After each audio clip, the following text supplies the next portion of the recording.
Discover the next level in entertainment. Sky Cable's Evo Box is the latest product that lets you access over 190 channels, built-in streaming apps, and more than 5,000 downloadable apps and games. Get yours now at mysky.com.ph/skyevo or visit the Sky Zones in Ayala Center and Gaisano Grand Mall, Lapu-Lapu.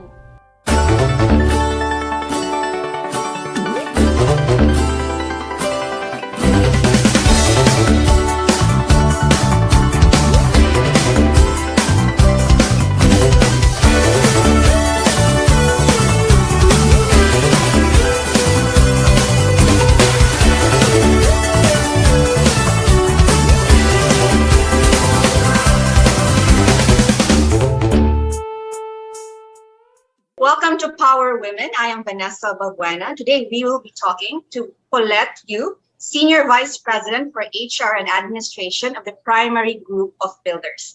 Ms. Paulette, thank you for joining Power Women and happy International Women's Month. Hi, thanks, Vanessa, and good afternoon, everyone. Good afternoon also. Ms. Paulette, how has the pandemic specifically affected the industry that you are in, and how have you dealt with it? Okay, the pandemic was really a surprise for everyone. We were not prepared for it. And it has affected some of the affiliates of the company of the primary group. The hotel industry was badly affected. We had to stop work for several months. And we were very fortunate enough that we were able to do some business recovery project activities. And we're also able to come up with safety protocols so that we were able to come back to work as soon as the GCQ and ECQ were over. It was really very difficult, but that was also an opportunity for us to see people step up and made a difference in the society and in the lives of others. See, that challenge in our lives and in the community brought some interesting changes. Like, for example, we saw a silver lining in this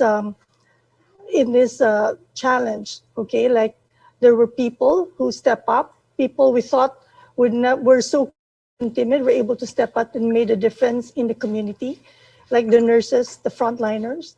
We're able to do digital transformation, things that we have not thought we could do. We were able to do it overnight.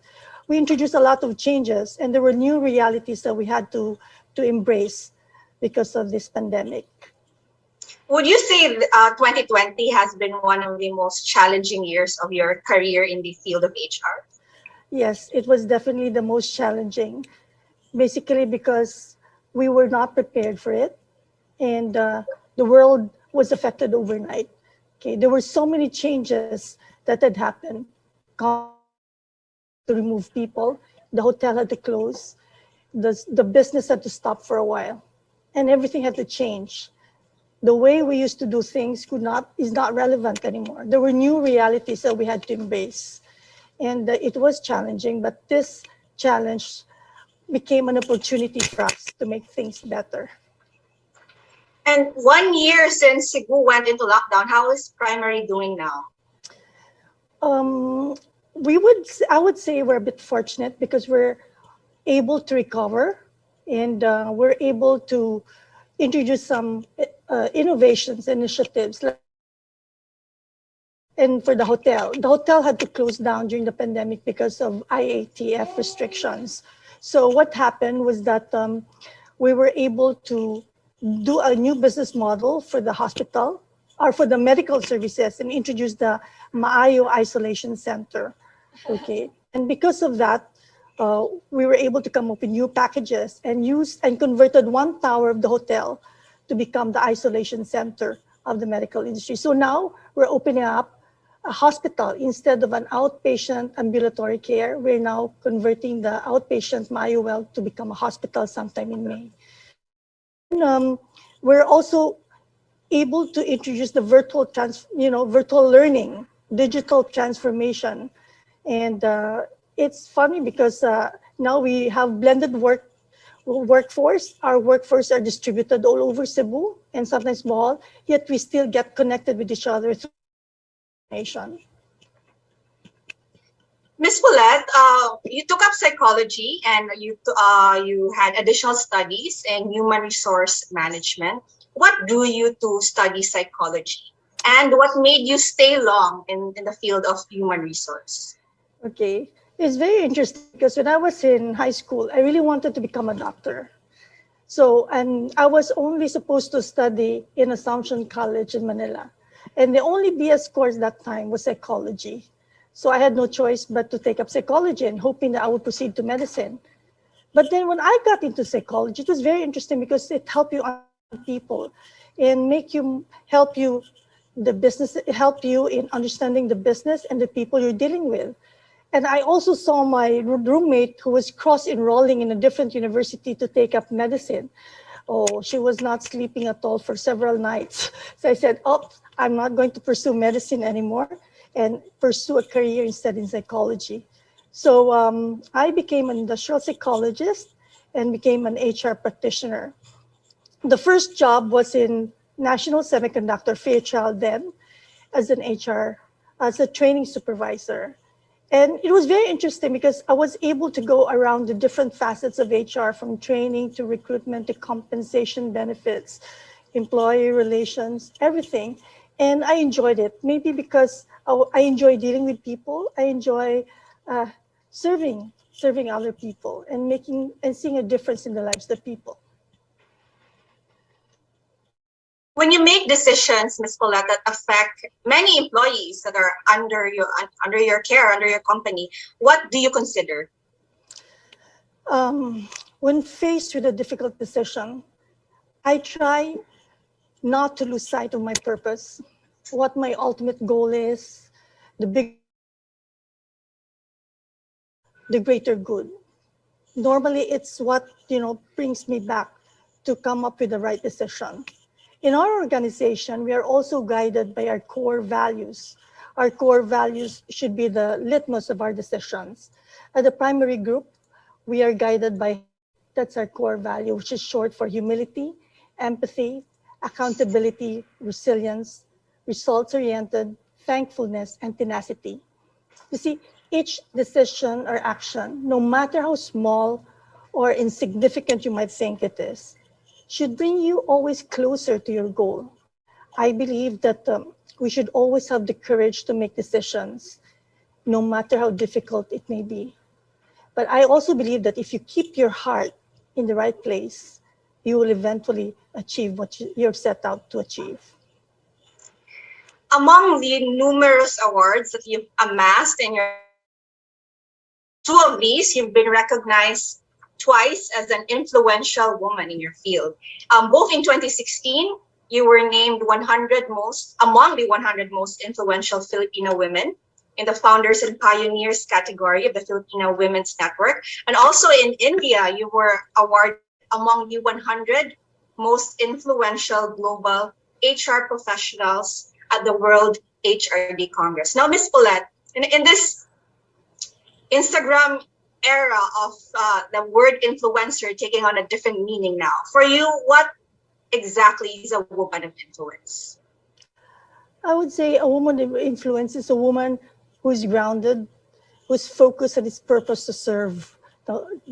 Would say woman of service or person of leadership, servant leadership, a woman who's there to make a difference in the lives of other people.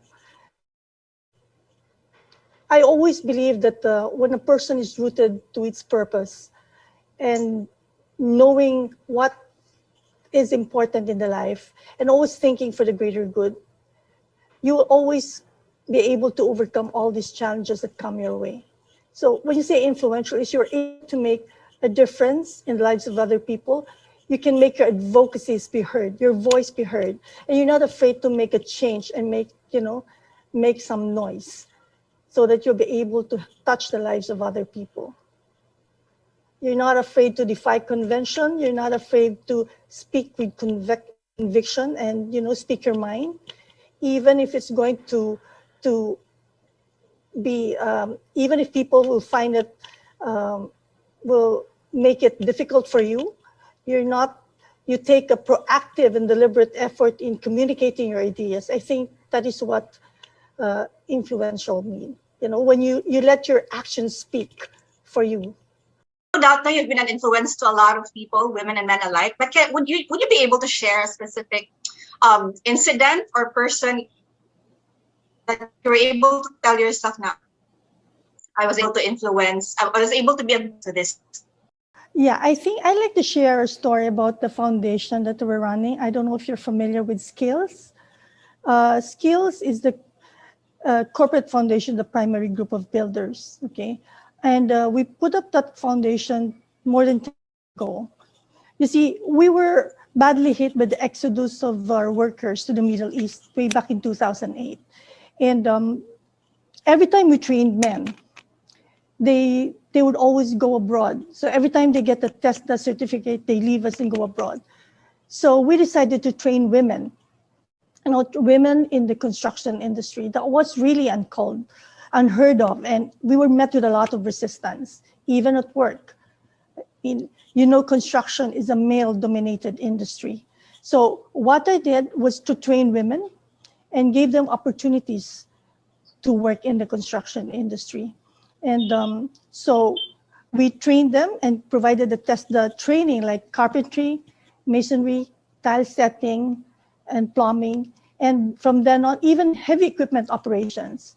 And true, until now, they're one of the best workers in the company. And I believe that has made a difference in started to open the construction industry to more women getting to be skilled in the construction. And I think that's one change. Another change I would say is the bundling of courses. See, nobody wants to be a skilled worker anymore, and we really have a talent shortage. Okay, and there's a skills gap. What the students are learning in school are not the skills that the company needs. So what we do are bundling the courses so that we develop multi-skilled professionals, skilled workers in our school. That would be advantageous and beneficial to the companies that would be hiring them. Ms. Paulette, it has been said that when you invest in women, you are also investing in the world. Any thoughts on these? I absolutely agree with that statement. Our primary mission in life is to make the world a better place. We are all called to contribute to changing the world for the better. Women have as much right as men to contribute to this. We should also notice that most progressive societies and most successful economies are those that have empowered women. Research have also shown that there is a direct correlation between the number of women at the C-suite level and the profits of the companies. There's also research also showed that there is also a significant correlation between gender equality and the level of economic and social development of a country. So investing in women has enormous positive impact, not just on the quality of life of women, but also of their children and the rest of the family. Indeed, it's really effective in alleviating poverty and fostering economic growth. Ms. Paulette, an essay has been published on the Philippine Strategic Forum that while the pandemic has been tough on everyone, it has been particularly tougher on Filipino women because not only did it increase the occurrence of domestic abuse, it shrank job opportunities, and the gender gap in the labor force was also widened. Their responsibilities at home were also added because of children doing online studies. Now, with a woman of your position, what do you think the community, the LGU, or companies can do to help alleviate the tough situation of women that has been aggravated because of the pandemic? Yeah, that's really a challenge because we have students who are women in the construction industry and they're advised to stop working, because they have to attend to the kids at home. There is really double standard and this is really a challenge for us. In many Filipino households, we still see the disparity in the tasks or chores performed by husbands and wives. And these are being reinforced in the minds of young boys and girls. Like in technical education, there are courses that are participated more by men, like construction and maritime, and women are focused on caregiving and hospitality. This happened because not because one gender is better than the other, but because there are social norms that people conform to. Women are told that they have to prioritize family over work, therefore making a trade-off between professional and personal goals. So as a professional, like in our school, we try to educate the women and create more opportunities for them. There is really more room for us to improve. And these type of attitudes have to change because we have to educate the local government, the community on the value of women and how much they can help the society and their families. Speaking of creating more opportunities, how do you see the year ahead for primary group? Well, it's still going to be a challenge, but we see little strides of growth. It's not just recovering, but thriving in the new realities. As we move on to changes, we see a lot of other opportunities opening up as well, not just in the medical field, but also in the other affiliates of the company. Yeah. So hopefully 2021, with the vaccines coming in, I hope it will be a better year for all of us. Ms. Paulette, listening to you, you are a picture of self-confidence. What would you tell young girls or women who have yet to find their way in this world? Okay, my advice for these young women is to carry a big heart and not to be afraid to dream big. Do not be afraid to disrupt. And I would suggest to lead by spark. Can I show a slide on what I... Sure. Okay, let me see. The spark actually means self-branding. As women, it's all right for us to proudly assert who we are. We should not be timid or reluctant to claim our credit. Sometimes we're just too shy to admit that, we're good at something. And we should accept praise where praise is due and acknowledge the good work that we do. We should show rather than tell. It's not tooting our horn, but it's showing them what we're capable of something. The next is P, as in sparking. P is purpose and passion. Purpose is what gives doing. Knowing our purpose in life and thinking for the greater good will make you tackle the tough challenges that come your way. And the next is to pursue what you want in life. With having a purpose, you can overcome all these challenges and will motivate you to pursue what you want. Becomes the seed for the next P on the passion. Passion, love what you do. If you love what you do, you will always do the best that you can. And this will be your driving force to lead you to the next P, which is perseverance. That's perseverance and grit. Women always have self-doubt, and people always tell you you're not good enough. Never give up. Do not allow anyone to tell you that you cannot do it because you are a woman or because you're never good enough. I had this experience in the past, but I took it as a challenge to prove them wrong. So do not be afraid to fail, but learn to overcome adversity. Failures are not signs of weaknesses, but these are lessons to be learned and an opportunity for you to become better. How you deal with these challenges and what you come from, how you deal with these challenges and how you rise after each fall will really define who you are. And of course, the third P is prayers. I always believe in the power of prayer, and this is at the very core of my life. It was and will always be my constant companion. You see, skills in PGB have surpassed many obstacles throughout this journey because of the power of prayer. And prayer helps us overcome all our challenges, pains, limitations, and gives you the courage to persevere despite the happen. Have faith and allow God's hands to guide you in your journey. God works in very mysterious ways. As Mother Teresa would put it, prayer is not asking, but prayer is putting oneself in the hands of God at his possession and listening to his voice in the depth of our hearts. A in Spark, that's aim for excellence. Deliver the best in whatever you do.